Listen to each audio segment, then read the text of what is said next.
నమస్తే శ్రీ సత్య న్యూస్కు స్వాగతం. నేను మీ శరత్. చంద్రబాబు అంటే అభివృద్ధికి అంబాసిడర్. ముఖ్యమంత్రి స్ఫూర్తితో ప్రజా సంక్షేమమే లక్ష్యంగా ప్రజల వద్దకే పాలన అందించే దిశలో మా ప్రభుత్వం పనిచేస్తుందని రాష్ట్ర రోడ్లు భవనాల శాఖ మంత్రి బీసీ జనార్దన్ రెడ్డి అన్నారు.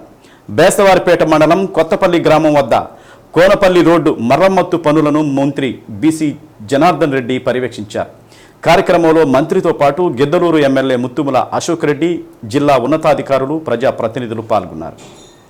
ఆర్థికంగా ఎన్ని ఇబ్బందులు ఉన్నా మౌలిక సదుపాయాల కల్పనలో భాగంగా రాష్ట్రానికి రహదారులు కీలకమని భావించి నేడు 861 కోట్ల నిధులతో దాదాపు 25,000 కిలోమీటర్లు రహదారు పనులను 3 విడతలుగా ప్రారంభించామని మంత్రి జనార్దన్ రెడ్డి అన్నారు.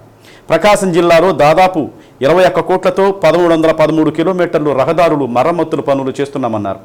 జనవరి 15వ తేదీ నాటికి గుంతల రహిత రహదారులే లక్ష్యంగా పనిచేస్తున్నామన్నారు. అయితే కొన్ని చోట్ల వర్షం వల్ల మరమ్మత్తు పనులు కొంతమేర ఆలస్యం అయినప్పటికీ జనవరి నెలాఖరు నాటికి గుంతల రహిత రహదారుల లక్ష్యాన్ని చేరుకుంటామన్నారు. ఈరోజు మొదటగా కూడా ఆర్థికంగా ఎన్ని ఇబ్బందులు ఉన్నా రాష్ట్రానికి రహదారులు ముఖ్యమైనటువంటిది ఈ యొక్క మా R&B డిపార్ట్మెంట్. అందులో భాగంగానే ఈరోజు రాష్ట్రమంతా కూడా 860 కోట్ల రూపాయలు 28,000 కిలోమీటర్లకు 861 కోట్ల రూపాయలు రిలీజ్ చేసి 3 విడతలుగా పని మొదలుపెట్టాము. అందులో భాగంగా ఇప్పుడు ఈరోజు ఈ గ్రామం కొత్తపల్లి గ్రామం దగ్గర జరుగుతున్నటువంటి రోడ్లను పరిశీలించడానికి రావడం జరిగింది. అదేవిధంగా జిల్లాలో ఒంగోలు జిల్లాకు 21,238,38,000 రూపాయలు తీసుకురావడం జరిగింది. అదేవిధంగా మొత్తం వచ్చేసి 1,313 కిలోమీటర్లు ఒంగోలు జిల్లా అంతా కూడా రహదారులు గుంతలు అయ్యాయి. వాటన్నిటినీ కూడా రేపు జనవరి 15 సంక్రాంతి నాటికి అనుకుంటాం. కానీ కొన్ని కారణాల వల్ల వర్షాభావాల పరిస్థితుల వల్ల కొద్దిగా లేట్ అవుతూ ఉంది. ఏది ఏమైనా జనవరి ఆఖరికి గుంతలు లేని రాష్ట్రంగా మార్చాలని ప్రయత్నం చేస్తూ ఉన్నాం. ఈరోజు గత పాలకులు చేయడం వల్ల ఈరోజు మనకు రావాల్సినటువంటి పరిశ్రమలు వెనక్కుపోయాయి. అదేవిధంగా టూరిజం ఇబ్బందిగా అయిపోయింది. టూరిజం డిపార్ట్మెంట్ కూడా నష్టాల్లోకి వచ్చింది. పరిశ్రమలు కూడా ఈరోజు చాలామంది ఈ రోడ్ల పరిస్థితిని చూసి రావాలంటేనే కూడా భయపడిపోయారు. అటువంటిది ఈరోజు దాదాపుగా కొత్తగా 5 సంవత్సరాల నుంచి కూడా గత ప్రభుత్వం ఎక్కడ కూడా రెన్యువల్ చేయలేదు. 25,000 కిలోమీటర్లు 5 సంవత్సరాలకు ఒక్కపారి చేయాల్సిన బాధ్యత కలిగినటువంటి ప్రభుత్వం గత ప్రభుత్వం చేయడం వలన ఈరోజు రహదారులన్నిటి కూడా మా మీద దాదాపుగా 15,000 కోట్ల రూపాయల బాధ్యత పెట్టుబడులు పెట్టాల్సిన బాధ్యత అవసరం వచ్చింది. అంటే గతంలో వారిగిన ఆ యొక్క 25,000 కిలోమీటర్లు గిన రెన్యువల్ చేసి ఉంటే ఇంత బడ్జెట్ పెట్టాల్సిన అవసరం ఉండేది కాదు. నా మీద భారం అయిపోయింది. డిపార్ట్మెంట్కే ఆర్థికంగా ఇబ్బందులు ఉన్నాయి. రాష్ట్రాన్ని అప్పులమయం చేశారు. ఏ డిపార్ట్మెంట్లో చూసినా అక్కడ వచ్చినటువంటి కానీ గతంలో ఉన్నటువంటి కానీ లెక్కలు కూడా ఎక్కడ ఏ నిధులు ఎక్కడ ఉన్నాయో కూడా తెలియలేకపోతా ఉంది. గత ప్రభుత్వంలో NDB వల్ల ఇవ్వవలసినటువంటి రోడ్లకు కూడా వీళ్ళు ఇవ్వకపోవడం వల్ల దాదాపుగా 5,000 కోట్ల రూపాయలు 5 సంవత్సరాలకు చేయవలసినటువంటి వారు ఆ NDB వర్కులకు వీళ్ళ యొక్క మన పర్సెంటేజ్ 70-30 ఇవ్వవలసిన పర్సెంటేజ్ కూడా ఇవ్వకపోవడం వల్ల ఆ డబ్బులు కూడా వెనక్కుపోయాయి. నాబార్డు వల్ల తీసుకొచ్చినటువంటి నిధులు కూడా కట్టకపోవడం వల్ల QCలు ఇవ్వకపోవడం వల్ల నాబార్డు నిధులు పోయాయి. R&B డిపార్ట్మెంట్కి సంబంధించి ప్రతి దాంట్లో కూడా నిర్లక్ష్యం జరిగింది. గతంలో R&B డిపార్ట్మెంట్ కాంట్రాక్టర్లు అంటే తల ఎత్తుకుని తిరిగేవారు. ఈరోజు R&B డిపార్ట్మెంట్ పేరు చెప్తే భయపడి తల తెచ్చుకుంటున్నారు. వాళ్ళు చేసినటువంటి పాపాలు, వాళ్ళు బిల్లులు ఇవ్వకపోవడం వల్ల చాలామంది చిన్న కాంట్రాక్టర్లు కూడా ఆత్మహత్యలు చేసుకోవడం జరిగింది.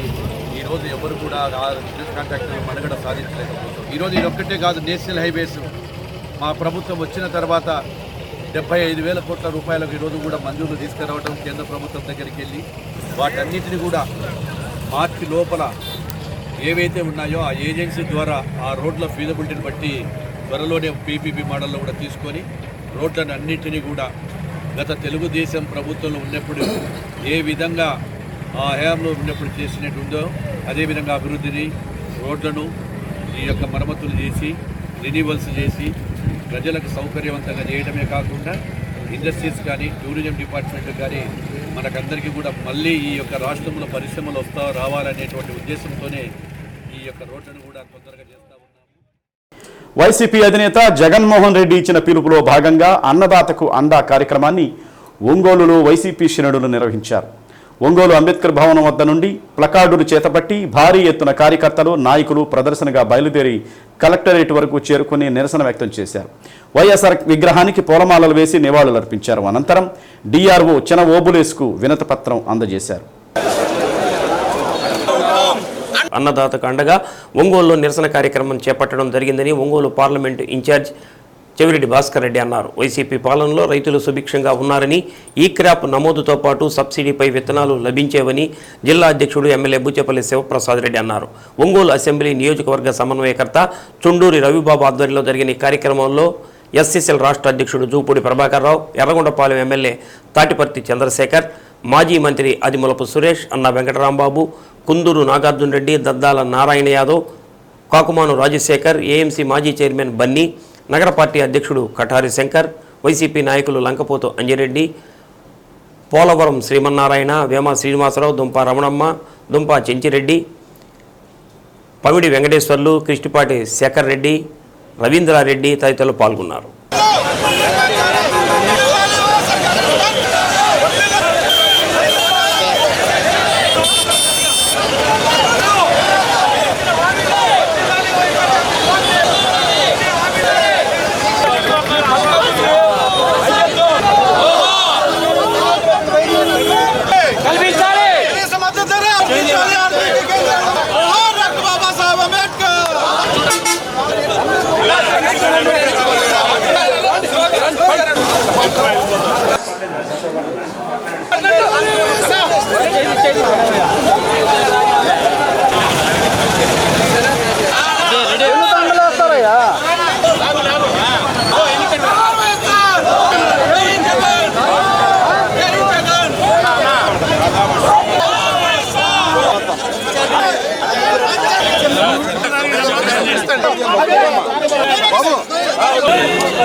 శివప్రసాద్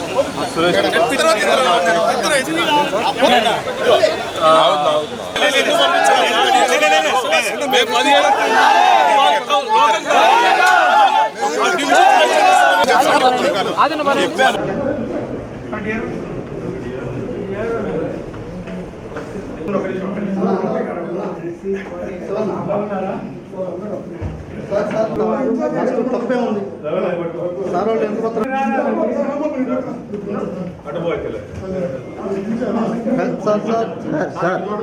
సార్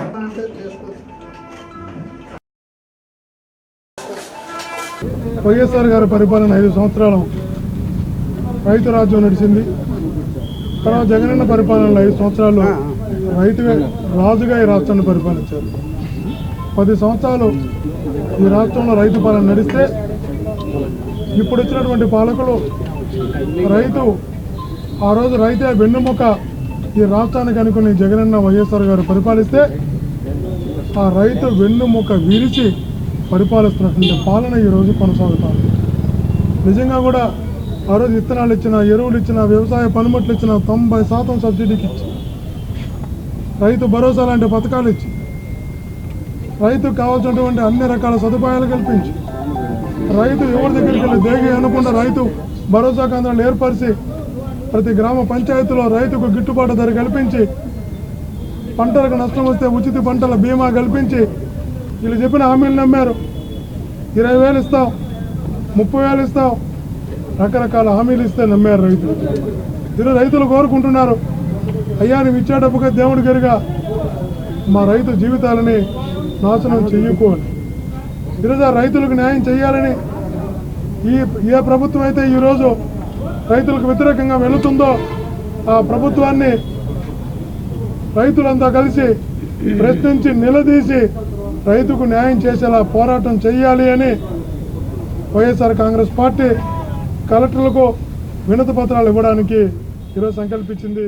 అందులో భాగంగా రైతుల కోసం అండగా వైఎస్ఆర్ కాంగ్రెస్ పార్టీ నినాదంతో ఈ రాష్ట్రంలో చంద్రబాబు నాయుడు గారు వాళ్ళ కూటమి చేసే రైతులు చేసే అన్యాయాన్ని నిలకట్టడం కోసం గతంలో మా ప్రీతం నాయకులు జగన్మోహన్ వరకు రైతుల కోసం అండగా ఉండి రైతులను రాజు చేసిన మహానాయకుడు జగన్మోహన్ గారు.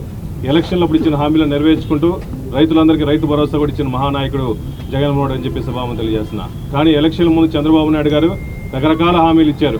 ఈ రాష్ట్రంలో రైతులను మోసం చేయడం కోసం, రైతుల కోసం 20,000 రూపాయలు ప్రతి రైతుకి ఇస్తామని చెప్పి కల్లబోలు మాటలు చెప్పేసి ఎలక్షన్లు అయిపోయిన తర్వాత 7 నెలలు అయినప్పుడు కూడా రైతుల గురించి పట్టించుకుని ఆదరణ లేదు.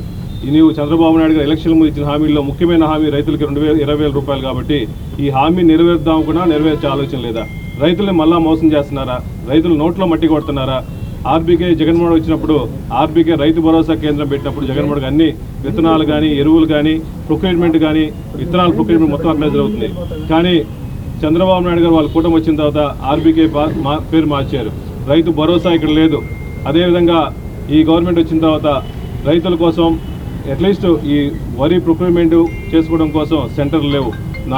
తాత్కాలికంగా 1-2 పెట్టినా కూడా దాంట్లో అసలు సెంటర్లు ఎవరు లేకుండా మొత్తం దళారులు, రైస్ మిల్లర్లు వచ్చేసి ఈ రాష్ట్రంలో రైతులు మొత్తం పూర్తిగా అన్యాయం చేస్తున్నారు.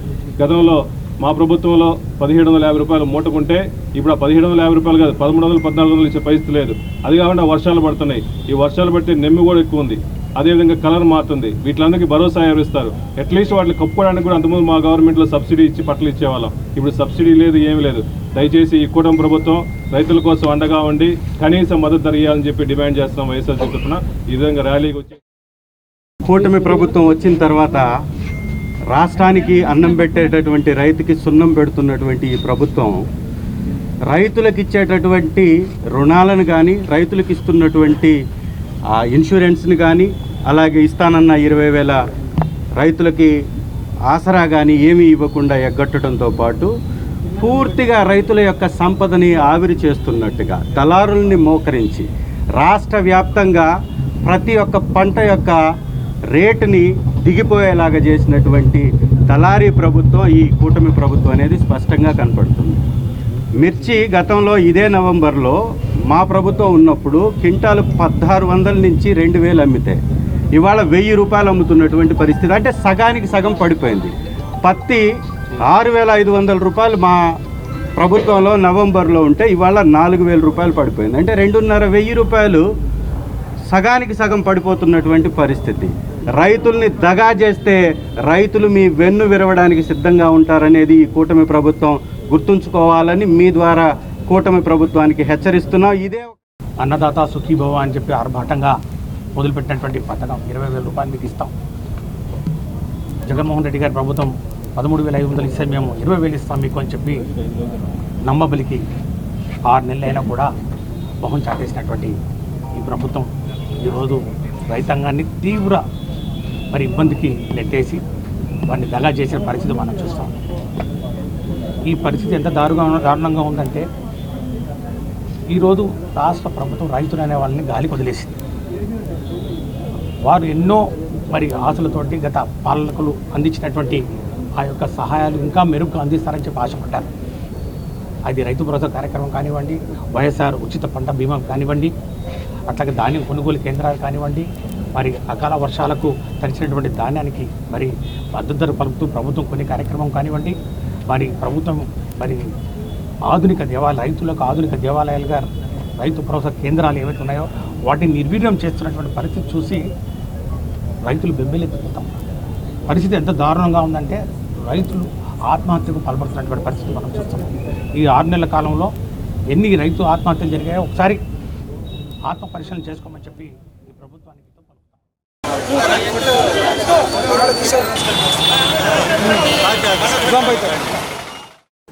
నీటి వినియోగదారుల సంఘాల ఎన్నికలకు సంబంధించిన ఏర్పాట్లను పూర్తి చేయడం జరిగిందని జిల్లా రెవెన్యూ అధికారి చెనవోబులేసును తెలిపారు. కలెక్టరేట్లోని డిఆర్ఓ కార్యాలయంలో మీడియాతో మాట్లాడుతూ జిల్లాలోని డివిజన్ల వారీగా ఎన్నికలను సహాయ జిల్లా ఎన్నికల అధికారులుగా Markapuram sub collector, Ongole, Kanigiri RDO పర్యవేక్షిస్తున్నారన్నారు. ఎన్నికల విధుల్లో ఉండే సిబ్బందికి శిక్షణ పూర్తి చేయడం జరిగిందన్నారు. ఎన్నికల అధికారులతో పాటు పీఓలు, ఏపీఓలను నియమించడం జరిగిందని తెలిపారు. 14వ తేదీ ఉదయం 8 గంటల నుండి ఎన్నికల ప్రక్రియ జరుగుతుందని, ఓటర్లను వారి ప్రాదేశికాల వారీగా కూర్చోపెట్టడం జరుగుతుందన్నారు. వీలైనంత వరకు ఏకాభిప్రాయం ద్వారా ప్రాదేశిక సభ్యులను ఎంపిక చేయడం జరుగుతుందని అన్నారు. ఏకాభిప్రాయం కుదరని పక్షంలో ఎన్నిక చేతులెత్తే విధానంలో స్లిప్పుల ద్వారా అభ్యర్థుల ఎన్నుకునే విధానం ద్వారా ఎన్నిక నిర్వహిస్తున్నట్లు తెలిపారు. రేపు అంటే 14/12/2024 నీటి వినియోగదారుల సంఘానికి ఎలక్షన్లు జరపడానికి ఎలక్షన్ ఆఫీసర్లు అంతా సిద్ధం చేసి ఉన్నారు. కనిగిరి ఆర్డీఓ గారు, ఒంగోలు ఆర్డీఓ గారు, మార్కాపురం సబ్ కలెక్టర్ గారు డిప్యూటీ డిస్ట్రిక్ట్ ఎలక్షన్ అథారిటీగా వ్యవహరిస్తూ ఉన్నారు. జిల్లా స్థాయిలో కలెక్టర్ గారు జిల్లా ఎన్నికల అధికారిగా ఉంటూ ఉన్నారు. ఈ ఎన్నికలు నిర్వహించడం కోసం ఎలక్షన్ అధికారులకు డివిజనల్ వారీగా ట్రైనింగ్ కూడా నిర్వహించడం జరిగింది. ఎలక్షన్ అధికారులు పీఓలకు, ఏపీఓలకు కూడా 11వ తారీఖున ట్రైనింగ్ క్లాస్ కండక్ట్ చేయడం జరిగింది. అందరూ కలిసి రేపు పటిష్టమైనటువంటి బందోబస్తు మధ్యన ఎన్నికలు నిర్వహించడానికి సన్నాహాలు చేస్తూ ఉన్నారు. రైతులు అవకాశాన్ని సద్వినియోగం చేసుకోవాలి. మన యొక్క జిల్లాలో మేజర్ ఇరిగేషన్ ప్రాజెక్టు కింద 88 WEL ఉన్నాయి. మీడియం ఇరిగేషన్ కింద 14 ఉన్నాయి. మైనర్ ఇరిగేషన్ కింద 240 ఉన్నాయి. టోటల్గా 342 WESకు రేపటి దినాన ఎన్నికలు నిర్వహించబోతూ ఉన్నారు. దీనికోసం POs 1153 మంది, APOs 1153 మంది నియమించబడ్డారు. ఎలక్షన్ ఆఫీసర్లు అయితే 342 మంది, రిజర్వులో 30 అనగా 352 ఎలక్షన్ ఆఫీసర్లు, 352 అసిస్టెంట్ ఎలక్షన్ ఆఫీసర్లుగా నియమించబడ్డారు. వీళ్ళందరూ రేపు ఎన్నికలు నిర్వహించడానికి సంసిద్ధంగా ఉన్నారు. అంటే ఇందులో బ్రీఫ్గా ఏమిటంటే ఉదయం 8 గంటలకు ప్రాదేశిక నియోజకవర్గం సభ్యుల ఎంపిక కోసం అసాధారణ జనరల్ బాడీ సమావేశానికి ప్రారంభ సమయం. ఉదయం 9 గంటలకు ఓటర్లను వేదికలోకి అనుమతించడానికి మరియు ప్రాదేశిక నియోజకవర్గాల వారీగా కూర్చోవటానికి, వారికి మార్గనిర్దేశం చేయటానికి కటాఫ్ సమయం. ఆ వేదిక వద్దకు ఎవరిని అనుమతించాలి అన్నది క్లియర్గా ఎలక్షన్ ఆఫీసర్లకు ట్రైనింగ్లో చెప్పడం జరిగింది. 9 గంటల నుండి 9:45 వరకు నీటి వినియోగదారుల సంఘాల ప్రధాన లక్ష్యాలను మరియు ఏకాభిప్రాయం ద్వారా వారి ప్రాదేశిక నియోజకవర్గ సభ్యులను గుర్తించవలసిన అవసరాన్ని ఆ ఓటర్లకు క్లియర్గా వివరించి ఏకాభిప్రాయ సాధనకు కృషి చేయటం, ఏకాభిప్రాయం లేని చోట చేతులెత్తడం ద్వారా లేదా ఓటింగ్ స్లిప్ల ద్వారా ఎంపికను పూర్తి చేయటకు అన్ని ఏర్పాట్లు చేసుకోవాలి. ఈ విధంగా మేము ట్రైనింగ్ అందరికీ ఇవ్వడం జరిగింది. 9:45 నుండి 10:15 వరకు ఏకాభిప్రాయం లేని పరిస్థితుల్లో ప్రాదేశిక నియోజకవర్గాల సభ్యుల పోస్టు కోసం పోటీదారుల నుండి నామినేషన్లు స్వీకరిస్తారు. ఎవరు నామినేషన్ వేయాలి అన్నది కూడా మేము క్లియర్గా చెప్పడం జరిగింది. పోటీదారుడు ఆ ప్రాదేశిక నియోజకవర్గం ఓటర్ అయి ఉండాలి. పోటీదారుడు యొక్క వయస్సు 18 సంవత్సరాలు పూర్తి అయి ఉండాలి. ప్రభుత్వ ఉద్యోగి అయి ఉండకూడదు. ఏదేని చట్టబద్ధమైన హోదా కలిగి ఉండకూడదు. క్రిమినల్ చట్టాల ప్రకారం దోషి అయి ఉండకూడదు. నీటి శిస్తు ఎగవేతదారు అయి ఉండకూడదు. దివాలా తీసి ఉండకూడదు. ఇలా అర్హతలు ఉన్నాయి. ఆ అర్హతలను బట్టి ఎలక్షన్ ఆఫీసర్స్ వాళ్ళ యొక్క నామినేషన్స్ స్వీకరిస్తారు. 10:15 నుండి 10:30 వరకు ఆశావహ అభ్యర్థులు సమర్పించినటువంటి నామినేషన్లను పరిశీలన చేయాలి. మరియు పోలింగ్ అధికారి ఏదైనా కారణం చేత నామినేషన్ కనుక తిరస్కరిస్తే వాటి రీజన్స్ రాస్తారు.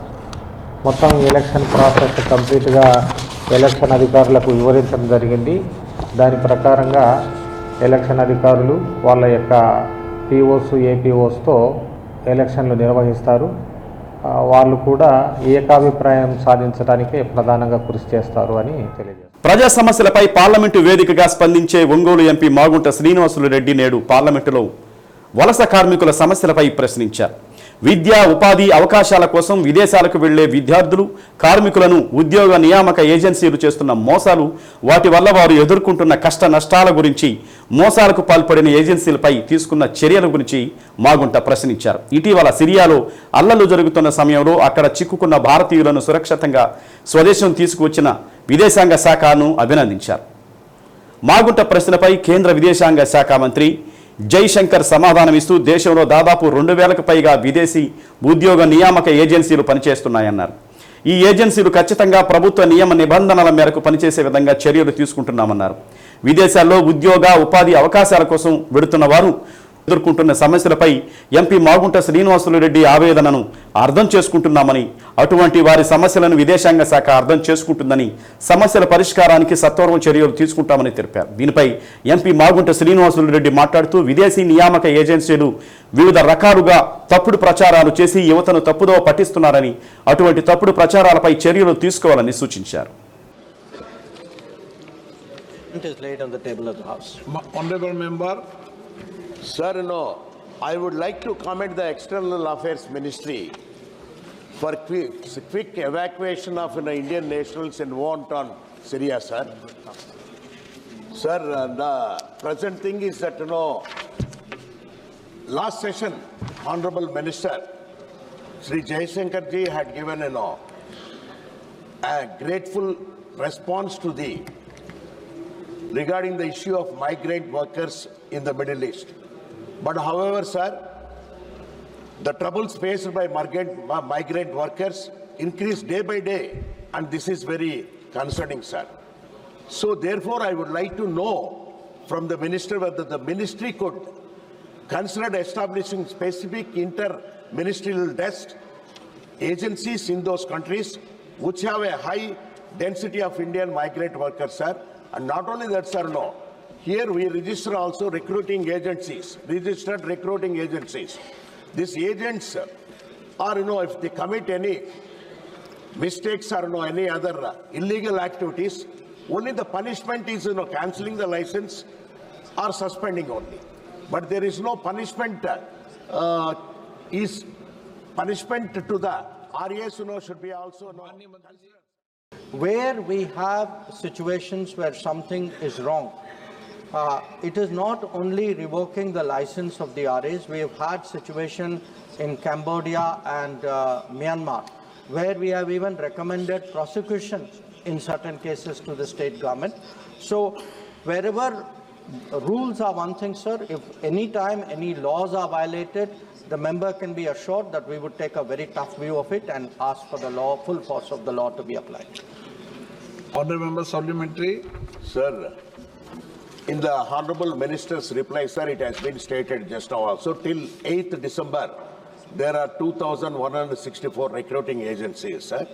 But here the issue is, sir, now especially in the age of technology, where people are being spammed by advertisements and social media posts, sir. This is causing a lot of problem to all the expected youth to go out of the country and work there. After going there also, sir, all these agents, they deposit their passports and whatever they are eligible to get the salaries, they will not be getting it, sir, because the agents, will have a cut and then only small amount will be paid, sir. So I would request through use of the Honourable Minister undertaking action against such fraudulent and dangerous advertisements. నీటి సంఘాల్లో ఓటర్లు ఎవరో కూడా తెలియకుండా ఎన్నికలు ఎలా నిర్వహిస్తారని ఎర్రగొండపాలెం శాసనసభ్యులు తాటిపత్తి చంద్రశేఖర్తో పాటు వైసీపీ నాయకులు డిఆర్ఓ చెన ఓబులేసును ప్రశ్నించారు. 14వ తేదీ ఎన్నికలు నిర్వహిస్తున్నారని ఇప్పటి వరకు ఎన్నిసార్లు అడిగినా ఓటర్ల జాబితా ఇవ్వటం లేదని చంద్రశేఖర్ స్థానిక అధికారులపై డిఆర్ఓకు ఫిర్యాదులు చేశారు. ఓడిపోతామనే భయంతో ఓటర్ల జాబితా ఇవ్వకుండా ఇబ్బందులకు గురి చేస్తున్నారని, ఎన్నికలు పెట్టకుండా నీటి సంఘాలను నామినేట్ చేసుకుంటే సరిపోతుంది కదా అన్నారు. ఎన్నికలు సజావుగా జరిగేలా యంత్రాంగం సహకరించాలని అన్నారు. కార్యక్రమంలో చెవిరెడ్డి భాస్కర్ రెడ్డి, చుండూరు రవిబాబు, పలువురు నాయకులు పాల్గొన్నారు.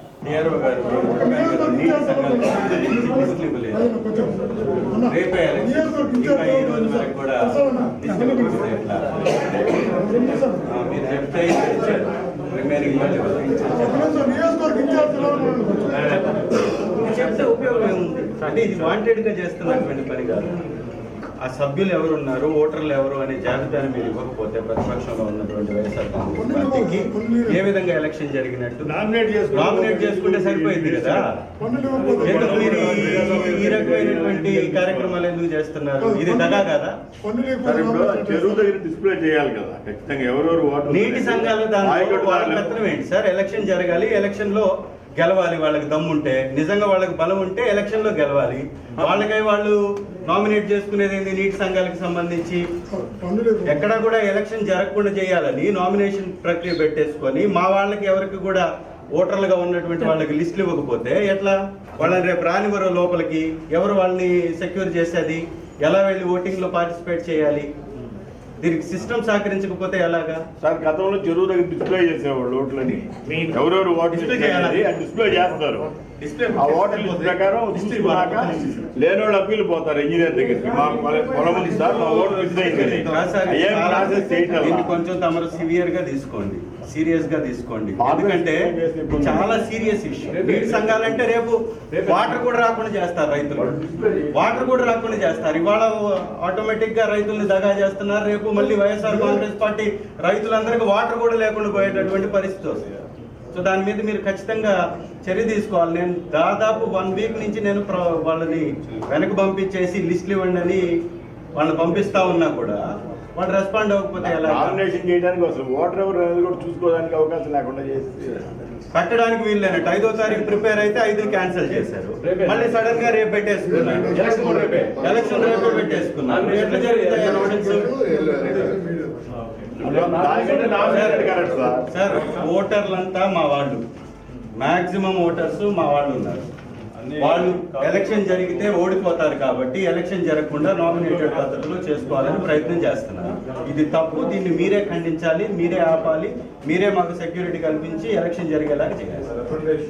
Thank you.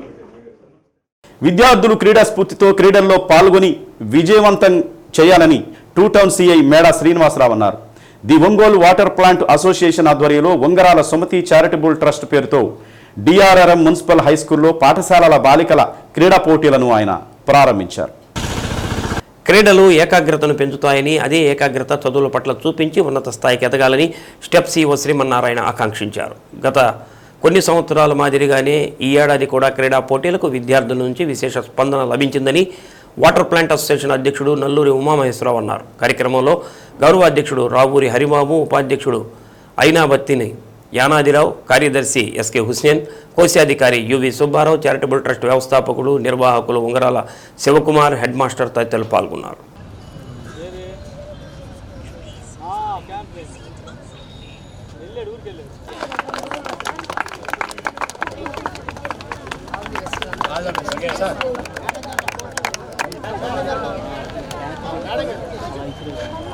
అందరూ ఒక్కసారి రండి. మీరందరూ కావాల్సి ఉన్న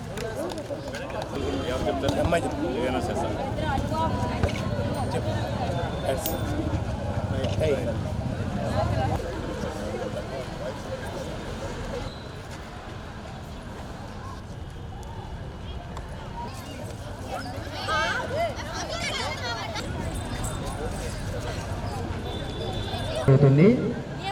త్రో బాల్ అయిన తర్వాత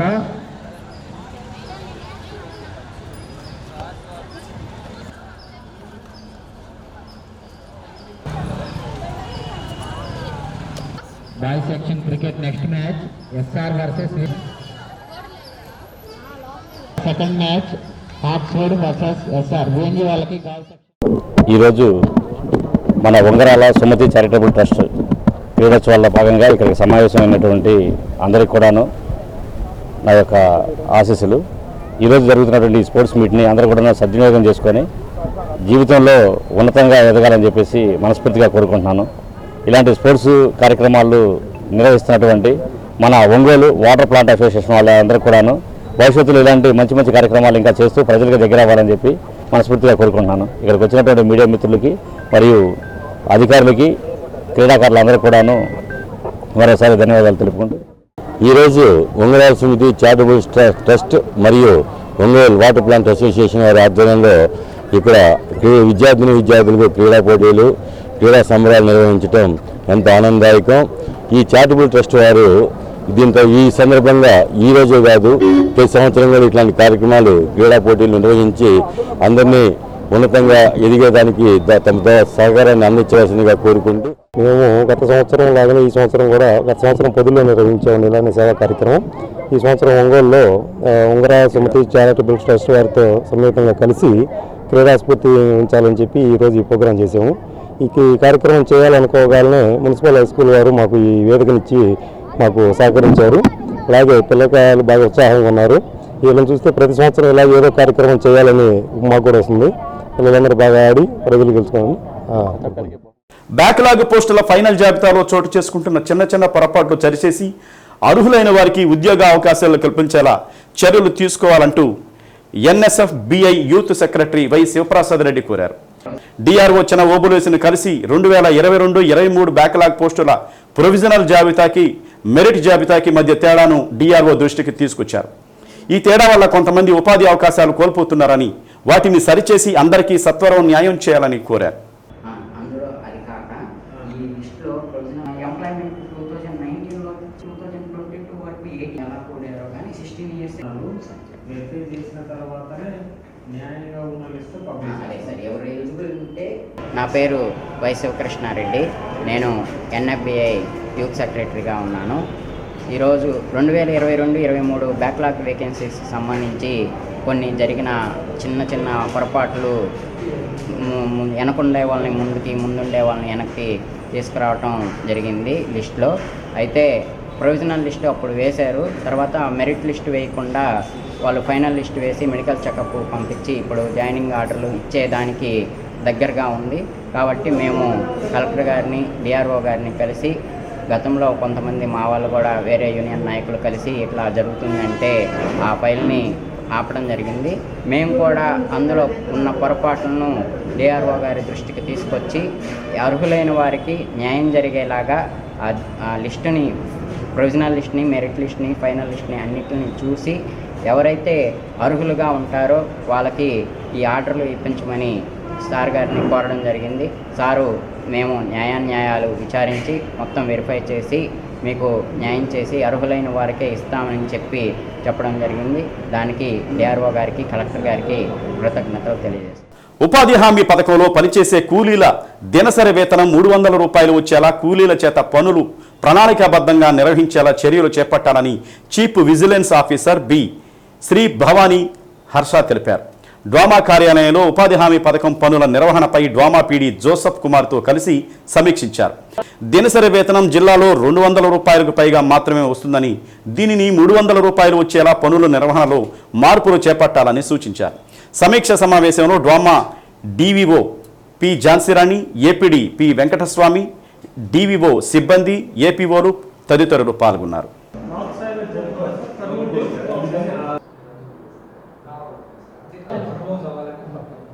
చీఫ్ విజిలెన్స్ ఆఫీసర్గా విజయవాడ నుంచి ఒంగోలు దోమపీడి ఆఫీస్కి రావడం జరిగింది. ఇక్కడ ముఖ్య ఉద్దేశం ఏంటంటే యావరేజ్ వేజ్ రేట్, ఉపాధి కూలీలకు యావరేజ్ వేజ్ రేట్ 300 రూపాయలు ఉండాలి రోజుకి. అది కొన్ని కారణాల వల్ల 200 చిల్లరాలా ఉంది. అది ఇంప్రూవ్ చేసేదానికి వాళ్ళు తీసుకోవాల్సిన ఫుల్ కూలీ తీసుకునేదానికి ఏం చేయాలి, ఎక్కడ లోపాల మీద సమీక్ష చేసి లోపాలు సరిదిద్దుకొని వాళ్ళకి 300 రూపాయలు పర్ డే కూలీ వచ్చేటట్టుగా ఎలా చేయాలని చెప్పి సమీక్ష సమావేశం నిర్వహించి దాని గురించి వచ్చాను. దోమ పీడీ గారు, డివిఓ మేడం గారు అందరితో కూడా, మన ఫీల్డ్ అసిస్టెంట్లు, ఏపీఓలు అందరితో కూడా మీటింగ్ ఈ కాన్ఫరెన్స్ రూమ్లో జరిపి దాని యొక్క ఏం చేయాలో ప్లాన్ ఆఫ్ యాక్షన్ మేము డిసైడ్ చేస్తున్నాం. ఓవైపు రైతన్నకు అండగా వైసీపీ నేత కార్యక్రమంలో నాయకులు, పార్టీ కార్యకర్తలు బిజీగా ఉండగా దొంగలు తమ చేతివాటాన్ని ప్రదర్శించారు. నెల్లూరుకి చెందిన క్రాంతి అనే జేబు దొంగ సందట్లో సడేమియలాగా తన పని తాను చేసుకుంటూ దాదాపు 40,000 వరకు దొంగలించాడు. ఇది గమనించిన కొత్తపట్నం ఎంపీపీ లంకపోతు అంజిరెడ్డి తదితరులు దొంగను పట్టుకుని దేహశుద్ధి చేసి పోలీసులకు అప్పగించారు. దొంగను పోలీసులు తాలూకాకు తరలించారు. రవి కట్టలు ఆగాడు, రవి పట్టుకున్నాడు. మీరు పోండి. అందరూ ఎవరికి వాళ్ళకి ఇచ్చాం. ఇప్పుడే అనుకుంటా ఉన్నాం. పక్కన పక్కన తీసుకో.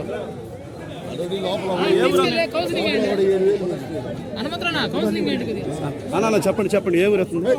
ఏ ఊరు స్టేషన్? ఏ ఊరు ఎత్తుంది? క్రాంతి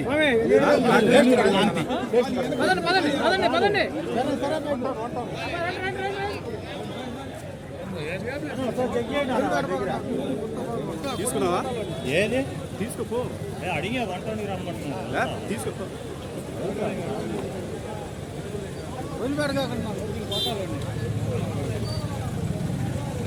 నా బండి పోతే మన తాలూకాలో కంప్లీట్ ఇచ్చారు, ఎవరికి దొరకలేదు.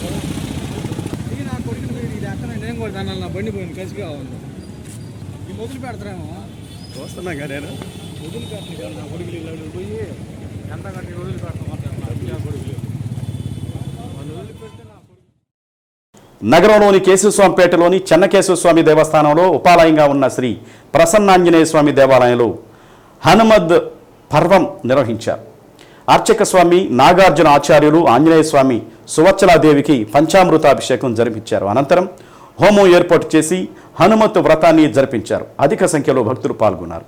వ్యాఖ్యాతగా ప్రకాశం జిల్లా రచయితల సంఘం అధ్యక్షుడు పొన్నూరి వెంకట శ్రీనివాసులు వ్యవహరించగా చిన్న కృష్ణ భక్తి గీతాలు ఆలపించారు.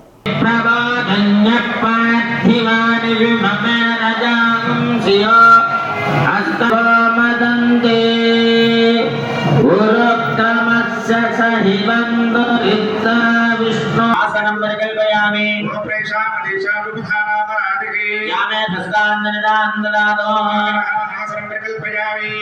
ఓం పుత్రవదీరయాదైర శ్రీ విశ్వక్సే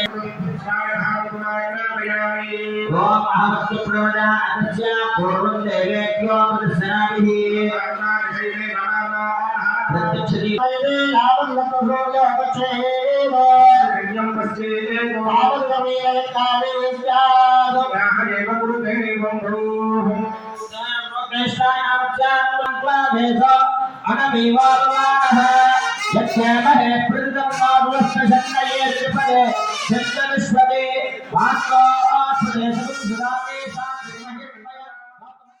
ఈ హనుమత్ వ్రతం చేసేటువంటి కలిసి పూజకి ఒక ప్రత్యేకత ఉంది. ఎందుకంటే ఈ హనుమత్ వ్రతాన్ని పంపా తీరంలో చేయాలి.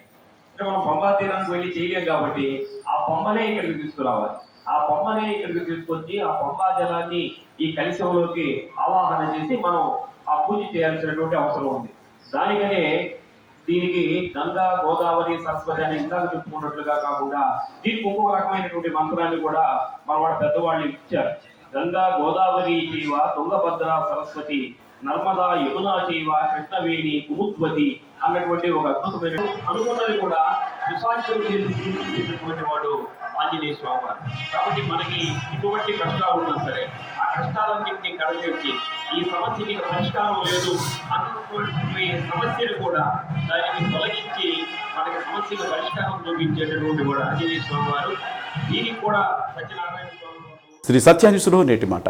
ఎప్పుడూ గెలిచేవాళ్ళు 2 లక్షణాలు కలిగి ఉంటారు: నిశ్శబ్దం, చిరునవ్వు. శ్రీ సత్యాన్యూస్ ఇంతటితో సమాప్తం. తిరిగి మరో బులెటిన్లో కలుసుకుందాం. అంతవరకు కీప్ వాచింగ్ శ్రీ సత్యాన్యూస్.